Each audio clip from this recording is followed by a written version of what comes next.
Compound universe में exist करते हैं। ये कंपाउंड आयोनिक भी हो सकते हैं नेचर में या फिर कोवेलेंट भी।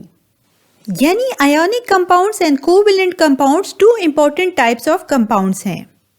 अब सवाल ये है कि आयोनिक कंपाउंड्स क्या होते हैं। आयोनिक कंपाउंड्स वो कंपाउंड्स होते हैं जो कि आयन से मिलकर बनते हैं और आयन की फॉर्मेशन तभी होती है कि जब कोई एटम इलेक्ट्रॉन को लूज या गेन करता है तो इसके रिजल्ट में आयोनिक कंपाउंड्स की फॉर्मेशन होती है। आयोनिक कंपाउंड की फॉर्मेशन में आयोनिक बॉन्ड इन्वॉल्व होता है। अब सवाल ये है कि आयोनिक बॉन्ड क्या होता है। The complete transfer of electron from one atom to another atom is called ionic bond. यानी जब कभी कोई एक एटम इलेक्ट्रॉन को कंप्लीटली ट्रांसफर कर देता है दूसरे एटम को तो इसके रिजल्ट में टू एटम्स के दरमियान जो type of chemical bond formation होती है ये आयोनिक बॉन्ड कहलाती है। यानी वन एटम इलेक्ट्रॉन को loose and second atom electron को गेन कर रहा होता है आयोनिक बॉन्डिंग में।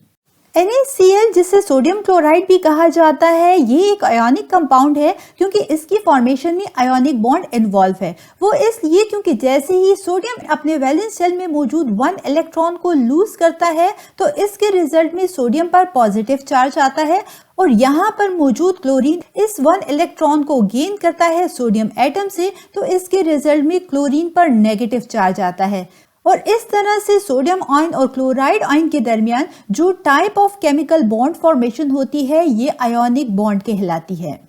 और ऐसे कंपाउंड्स जिनकी फॉर्मेशन में आयोनिक बॉन्डिंग इन्वॉल्व होती है ये आयोनिक कंपाउंड्स कहलाते हैं।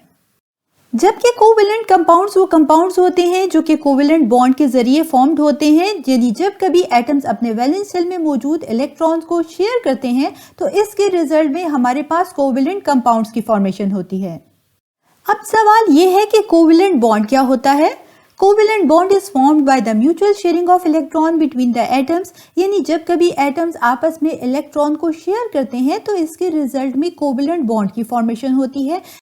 वाटर जिसे H2O से रिप्रेजेंट किया जाता है और वो एक कंपाउंड है जो कि ऑलरेडी हम डिस्कस कर चुके हैं। लेकिन क्या आप जानते हैं कि वाटर एक कोवेलेंट कंपाउंड है। वो इसलिए क्योंकि इसकी फॉर्मेशन में हमारे पास जो type of chemical bond involve है वो कोवेलेंट बॉन्ड कहलाता है। और हमने डिस्कस किया कि ऐसे कंपाउंड जिनकी फॉर्मेशन में कोवेलेंट बॉन्ड इन्वॉल्व होगा तो इस टाइप ऑफ कंपाउंड्स को कोवेलेंट कंपाउंड्स कहा जाता है। H2O का स्ट्रक्चर आप स्क्रीन पर देख सकते हैं। यहाँ पर सेंट्रल एटम ऑक्सीजन और इसके अराउंड 2 हाइड्रोजन एटम अटैच होते हैं। वाटर में मौजूद ऑक्सीजन और हाइड्रोजन एटम्स अपने वैलेंस शेल में मौजूद इलेक्ट्रॉन को शेयर कर रहे हैं तो तभी हमारे पास कोवेलेंट बॉन्ड के जरिए वाटर मॉलिक्यूल की फॉर्मेशन होती है। यही वजह है कि वाटर एक कोवेलेंट कंपाउंड है।